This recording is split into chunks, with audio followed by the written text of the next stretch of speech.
it's obvious that nobody knows what to do, all right? So they're just selling on momentum buying and momentum selling, that's all. They're just following. It's like the herd, following. Nobody has an original idea here, so I don't know what to tell you. Everybody thinks the next day is going to end up worse than the day before. So the mood's changed. Oh, it's got to be unnerving, I would say. All the gains that they built up in the last day or so, just completely lost. So it's unnerving. I think everybody's probably on hold in terms of what they want to do with their investments.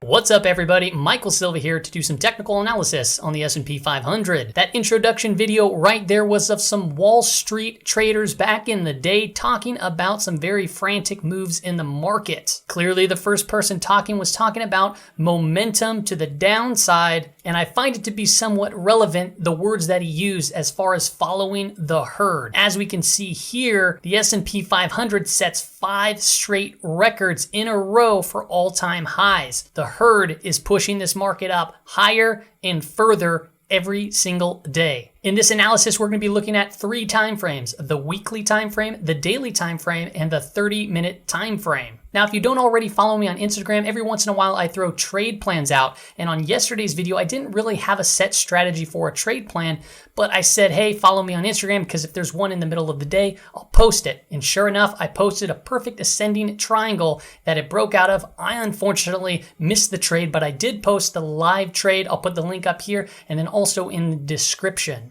If you were able to catch that, congratulations, nice trade there. Let's go ahead and just hop right into this analysis. So we're here on the weekly time frame to start, and as you can see, 1, 2, 3, 4, 5 straight weeks in a row, just blasting the market higher.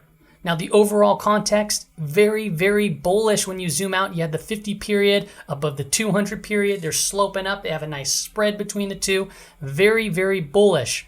However, we have somewhat of a topping pattern. This is the megaphone pattern. So what you need to watch out for is when we reach up to these levels, if we're going to get some sort of rejection from that place. Typically, when things go this fast, this high, the pullbacks can be quite dramatic as well. As you can see back here in late September of 2019, we saw something very similar. We saw these weeks just boom, boom, boom, boom, boom, blasting, but it only took 3 candles or 4 candles to hit a March low, which sent shockwaves throughout the entire stock market. So what do we have ultimately going on? Well, we have the bull context, we have somewhat of a topping pattern, we have a very overextended move on the weekly time frame. However, when we look at the RSI, it's actually not in overextended territory at this particular point in time, and it has reached there previously, for example, in early 2020 when it overextended, and we saw that pullback very quick, and then back here too as well when it got overextended. We saw that pretty dramatic pullback in 2018.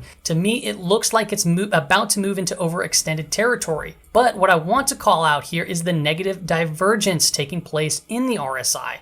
We have a low high here to a high up here. And then from the RSI at the same point, we have a high here to a lower high there. That right there is a negative divergence, and it's something that we're going to have to monitor very closely, because if these play out, we can very well be seeing the top of this move. Now, the week closed out very strong. Let me go ahead and zoom in. As you can see, this candle right here represents this week. We opened up on Monday and we closed here on Friday. What does that mean? Well, it means that where we opened, we pretty much went straight up from that point and closed at the very high. This is a very bullish candle. Now, what we want to make sure that we watch out for next week and the weeks to come is a potentially shooting star type pattern.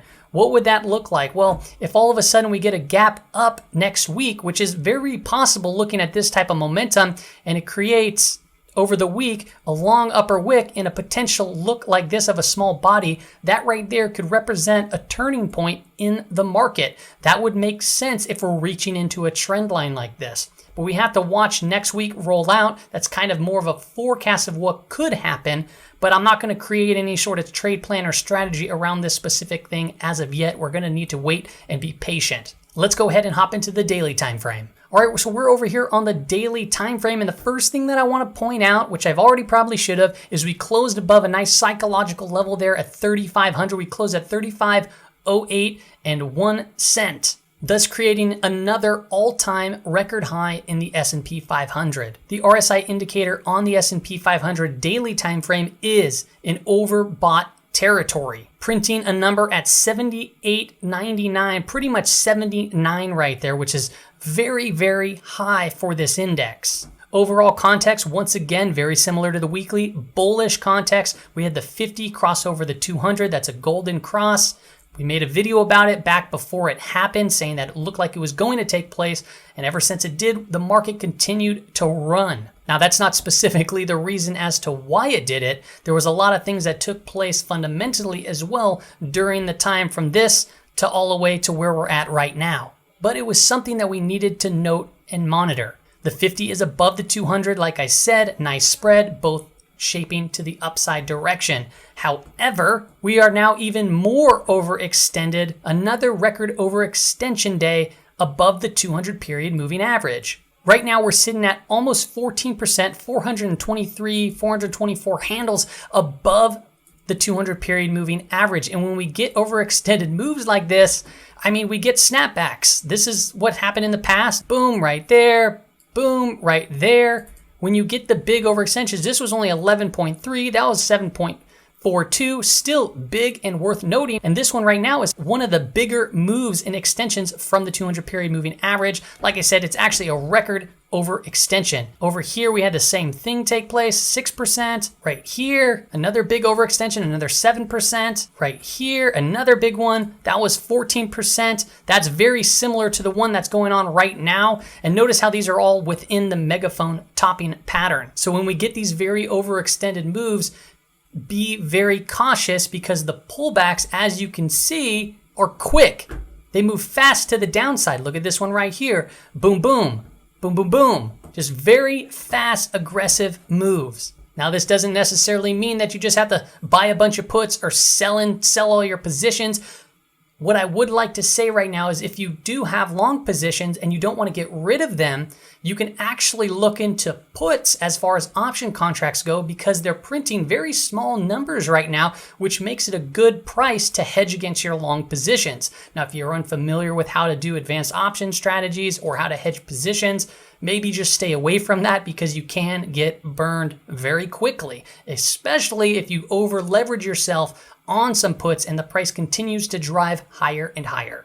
So these two indicators, we have the oscillator, the McClellan oscillator, and this right here is a breadth indicator. And as you can see, it's still under zero. Looks like it's about to pop its head up, but still a negative divergence when you look from back here to down here, and then you go from here to up there. The price action is just moving higher and higher, screaming up, and yet the breadth is still below zero. The VAPI, which is the volume accumulation percentage indicator, also a negative divergence. However, the volume keeps continuing to move up and up here in the past recent trading days. Let's go ahead and hop over to the VIX chart to see how that is playing out. All right, so we are here at the VIX, and this falling wedge is the wedge that we've been tracking, and it broke out and it's still holding along this trend line. We saw a big pop the other day, and now we see some downwards pressure today. We've been talking about this gap, which I personally believe that it's going to fill that. And if it does come down to fill it, I don't think it's going to be there for much longer to see it really, really ramp up to this 40 to 45 range, which we've been kind of estimating. Something in my head is telling me if it pulls back to this range and quickly moves off, that might be the topping portion of the megaphone pattern. The price action might squeeze right up to there, maybe a little bit past. And if we start seeing the VIX really bounce from that point, it might create that shooting star pattern, which we're kind of talking about on the weekly time frame. Now, that is just me talking and speculating. So we're going to have to not just guess and assume, we're going to have to monitor it day by day to really know what's taking place. And as I see it right now, this is the early stages of a breakout of a falling wedge. Will it continue? Very possible. Let's go ahead and go to the 30-minute time frame on the SPX to map out some supports and resistance and see what's kind of going on a little bit more zoomed in. All right, so we are here on the 30-minute time frame. Let me walk you through my screen here. This blue vertical line that I just placed up, that represents where the day started. And every candle thereafter represents 30 minutes of data. These green lines right here are areas of support that we mapped out yesterday, and the red line represents an area of resistance that we mapped out yesterday. So we're going to be updating these today, but before we do, let me kind of walk you through what took place in today's trading day.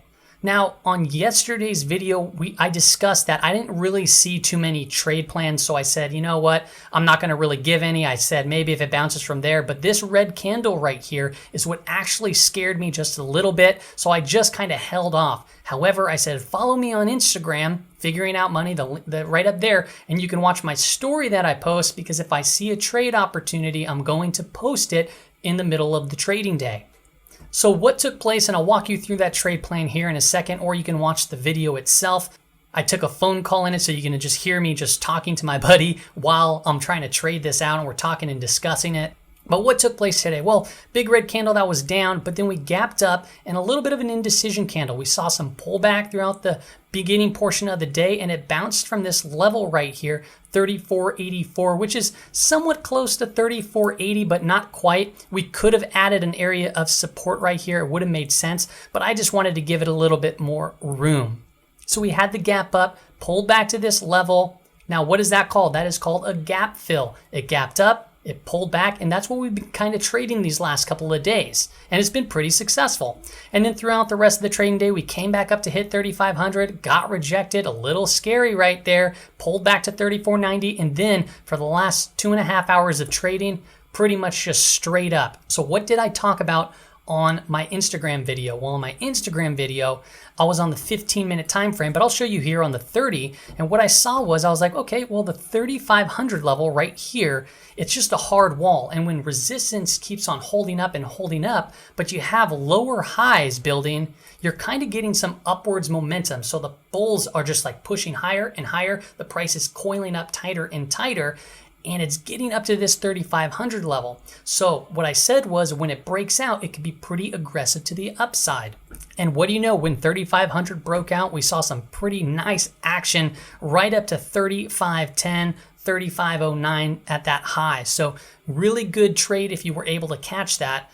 Unfortunately for me, I was being a little stingy, wanting to get a little bit better of a price, and then I missed it over here when I was trying to speculate, and then I was like, okay, it broke out, so now I'll capture it, and then it just would not hit the bid. It kept on moving on me, and I just decided to walk away from it. And that happens. Don't chase these type of movements. If you miss your trade, you walk on, because there's plenty of opportunities in the stock market every single day. You just need to be, Dora the Explorer and find those opportunities. Okay, so let's go ahead and map out the new areas of support and resistance. So right out of the gate, 3,500 broke, so 3,500, once resistance is broken, it then becomes a level of support. So that's gonna be a level of support now. And then I'm gonna go ahead and move the bottom support line and move it up here to the top, 3,509, 3,508. You can just call it 3,510 if you want. 3,510 will be our area of resistance. Now the 50 period moving average is sloping up nice and moving farther and farther into this 34.80 area. When the next trading day opens, it'll probably be there and continue to move above. Another area of support that you should probably just keep an eye on